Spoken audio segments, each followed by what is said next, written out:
Andrew Moffat, he's produced a book called No Outsiders in Our School.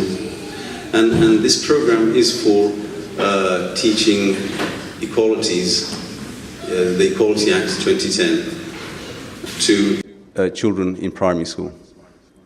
Now, we have various issues with that, and as a consequence, you've seen protests outside Parkfield School and Parkfield School and other schools as well.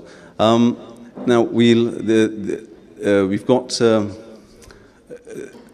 couple of speakers speaking this evening from different schools. There will be Fatima speaking from Parkfield School, whom you may have seen in the news quite frequently. And I will, in between, I will be speaking as well. Fatima will sort of introduce the campaign at Parkfield and what's happened with that, how it started, and I will be sort of adding to that, and I will also be talking about a statement produced by Ian Ward, issued by Ian Ward, the leader of the council, today.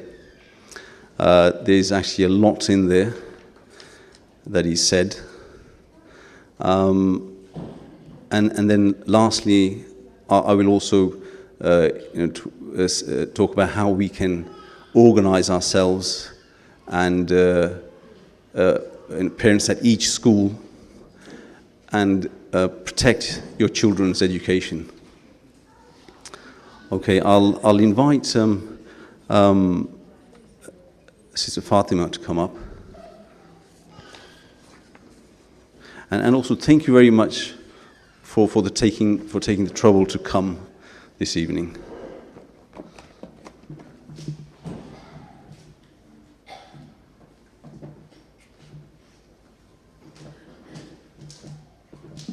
Assalamu alaikum. First of all, I want to say thank you, brothers and sisters, for coming. I understand what with family commitments and everything, it is hard to be here, but thank you for being here. Okay. Before I start, I just want to let you know that the Equality Act is about behaviour, it's not about belief. This whole issue started because they didn't understand our religious ethos and they were undermining our parental authority. Okay? To begin with, the issue at Parkfield School, I want to go into why and how it started. Children as young as 4 were being taught about what the school says is they were teaching the Equalities Act. They were being taught LBGT lessons. They were being taught that being gay and being Muslim is okay. They sugarcoated this as the Equality Act, and they said, by law, they are required to teach this. Okay? Our problem with Parkfield School was, this isn't the Equalities Act you're teaching. This is generally LGBT lessons. We have no issue with the Equalities Act. As long as all 9 aspects are covered in a balanced and age-appropriate manner, there's not a problem with it at all. For children as young as 4 to be coming home and saying, Mum, is it true that if I'm gay, it's okay, is just not right, because you're confusing children. At that age, they are innocent. At that age, there's no need to put such thoughts into their head. We've said this from the start, that this is about letting children be children. When the problem first arose at Parkfield School, we did first go forward and make a meeting with Mr. Williams, and we asked under the Freedom of Information request, can we have the materials that you're teaching? Can we see what books they're reading? Can we see the lesson plans? Can we see what you're showing them? Can you tell us a bit more about the lessons that you are teaching them? And as parents of Parkfield, any parent of Parkfield School will tell you, what we got was a generic answer of there's no need for you to know. Everything we're doing is by law, required in the curriculum. Parkfield School has continuously lied to us. they've continuously sugar-coated the LGBT lessons as the Equalities Act. Now, I just want to get it out there that we do not have a problem with, the people from the LGBT community. The whole issue here is that the lessons were introduced without parental consultation. It was done in a sly way without parents knowing. It went on for 4 years before the parents actually picked it up, and part of that fault is ours, because we didn't question our children, we didn't question what they were learning. Majority of parents, I can tell you, probably asked their children, have they eaten in school? Did they have a nice day? And that's it, because we believed that children in school were safe. They were being taught what we learn in school: maths, science, English, geography, history, religious education, art, the basics. I don't know about yourself, but when we was in school, we were taught the Equalities Act. We were taught to teach everyone in a fair and equal manner. And I believe, we do quite well. We welcome anyone from any religious background, it doesn't matter about their sexuality. Everybody is welcome. We treat everybody the same. But what the Parkfield Community School has done is they've put the LGBT lessons up here. And their main issue, the main thing they teach is LGBT. Our question is, why just LGBT? Why focus just on the LGBT lessons? And another thing, it's not age appropriate. It's not, for 4-year-old children, they're naive. They don't know what they are. So you telling them that they might be a girl in a boy's body, you might be a boy in a girl's body, it's just not on. And that's the issue we have with Parkfield School. Since raising this issue, I know a lot of you have seen the protests, a lot of you have probably read the petitions, and the school has left us no choice but to do this. We don't enjoy being out there in the cold morning with our children, but this is our democratic right, and because we're not being listened to as parents, this is what we had to do. I just want to inform you, because some of the Parkfield parents are here, the protests have, at the moment, been stopped. We are in consultation. We are looking at getting a new program, which was what we wanted initially, a new program that teaches all aspects of the Equalities Act, all 9 of them, in a balanced and age-appropriate manner. And until further notice, as long as the consultations are going in the right way, inshallah, there will be no more protests. Another thing that, the school have lost a lot of trust with the parents is because, I'm sure you're aware, they've used the No Outsiders, they've called it a de-radicalization tool.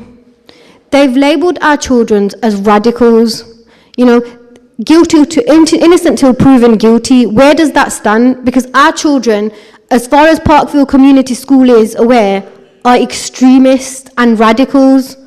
But with what proof? Why are they extremists and radicals? Because they come from a Muslim background. Because they come from the actual community that was under the Trojan horse issue. So automatically, our children have been labelled as extremists, as radicals, and we as parents, we're not having it. And that is one of the main issues. Our children are not extremists. Our children are not radicals. If the school actually listened to the parents, as majority of schools do, we wouldn't be here in the first place. I just want to let the parents know that under the Human Rights Act, the school is required by law to respect the religious and philosophical convictions of the parents. Under the Education Act, pupils are to be educated in accordance with the wishes of the parents. Under the governance handbooks, boards should never become detached, distant, or unanswerable to the parents. Parkfield School has not stuck to any of this. Parkfield School has continuously lied. They've continuously been conniving and sly, and they've continuously deceived the parents. And I think it's fairly, reasonable to say we won't stand for it, we haven't stood for it, and we will continue to not stand for it. I want to thank the parents, you mainly, the parents. I want to thank the support from the other surrounding schools, for coming together and for supporting the parents, because this isn't just an issue at Parkfield School. There's a lot of other schools that are having the same issue. It's nationwide. We hear about it in Manchester, in London, and not just Muslim schools. There's Jewish community have, had the same issues with school. The Christian community have had the same issue with schools. We need to get No Outsiders out. We need to get it to come to an end. And I want to thank you, parents, for coming here today and supporting us, because this is the way forward.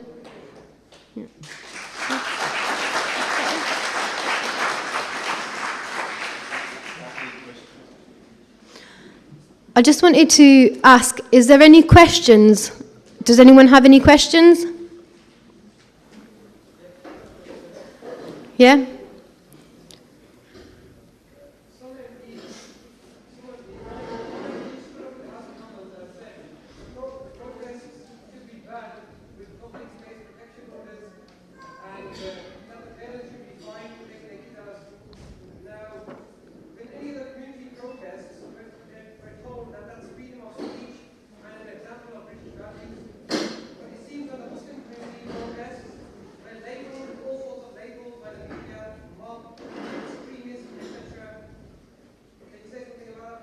I think the media, have played a great part in this.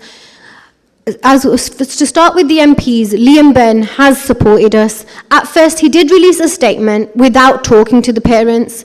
He released a statement to say that what we were doing was wrong and we shouldn't continue with it. But after sitting down with us, after having a meeting with us and giving us, his time, we have come to know that Liam Benn is on our side. He is listening to the parents and he is helping us go forward. The media will always portray us to be, when we first started this, it was just a few of us, it was a few mothers, and they portrayed us as a mob of bored Muslim mothers. That's what they called us, bored Muslim mothers, like we had nothing better to do. The media will do it regardless. They have to sell stories. I can tell you, for the majority of the parents, that we're not homophobic. We don't have a problem with the LGBT community. We don't have an issue with, with the community, the LGBT community. That's what this is about, because that's what the newspapers has made this about. They've made this about Muslim parents and versus the LGBT community, and that's not what this is. This is about a school not consulting with parents, not giving parents the right to know what was going on, not taking part in what they should have been doing in consultation with the parents when we introduced this program. And all I can say, brother, is the media will continue to put that sort of label on us, and it's not. It's not right, I know it's not right, but the media will continue to do it, so what can we do?